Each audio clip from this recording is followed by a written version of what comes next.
আমার একটা ছেলেরে আমি দীর্ঘ 4-5 বছর ধরে দেখতাম, প্রত্যেক মাহফিলে দেখছি হে সামনে বস, আমি বইলেই তারে নজরে পড়তো আমার। পরে একদিন আমি তারে ডাকছি, ডাইকে আমি বললাম তুমি কি করো? কয় হুজুর আমি ঘাস, মানে প্রতিদিন ঘাস কাটি, আর ঘাস কাইটা বিক্রি করি, যা পাই তা দিয়ে সংসার চালাই। তাই বললাম তুমি যে সব মাহফিলে আসো, আমি দেখলাম তোমারে। কয় হুজুরে যখনই আপনার কোনো পোস্টার দেখি, কয় আমি তখন এই ঘাস কাটার টাকার থেকে একটু একটু টাকা জমাই, কয়টা টাকা জমাইয়া গাড়ি ভাড়া মিলাইয়া রাখি, আপনার ওয়াজ শুনতে যাও। তাই বললাম যে মাশাআল্লাহ। তো আমি বললাম যে তো আর কিছু কইবানি? কওদের আমার জীবনের একটা স্বপ্ন আছে, বানিয়াচং হবিগঞ্জ তার বাড়ি। আমি বললাম কি স্বপ্ন কও? আমি 10 টাকা 50 টাকা করে জমাইতেছি, আল্লাহ যদি আমারে কোনোদিন তৌফিক দেয় আমি আমনেরে আমরা এলাকায় দাওয়াত দিয়ে নিয়ে ওয়াজ করাম।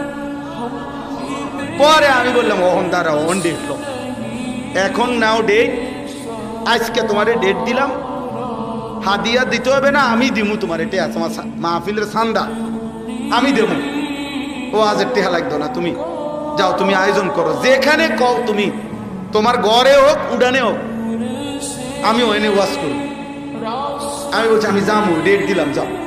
আশ্চর্য বানিয়াচং, আমি গত বছর এই ছেলেটা তার দাওয়াতে আমি গেছি মাহফিলে, গিয়া দেখলাম বানিয়াচং বাংলাদেশের সবচেয়ে বড় গ্রাম, এটা জানেন? বাংলাদেশের সবচেয়ে বড় গ্রামের নাম হলো এই বানিয়াচং হবিগঞ্জ। এক গ্রাম এক উপজেলা।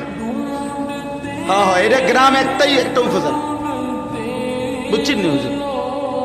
গিয়া দেখছি ওই গ্রামের মানে ওই উপজেলার সবচেয়ে বড় কলেজ হাই স্কুল মাঠ, যেটা বিশাল মাঠ, এই মাঠে এই ছেলে মাহফিল মানে আয়োজন করছে। আমি গিয়া দেখি একেবারে যদি কম হয় মানুষ 15-20 হাজার,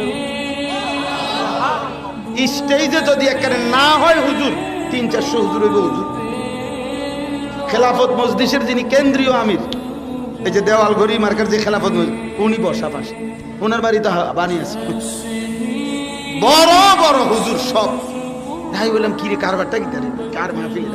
ক হুজুর কইছি তো আমার আইয়া এলাকা, আমার আর দৈর্য দিছে না, সব আলেম ওলামা পাবলিক মিল্লা এই মাহফিলে এত বড় বানায় ফেলছে।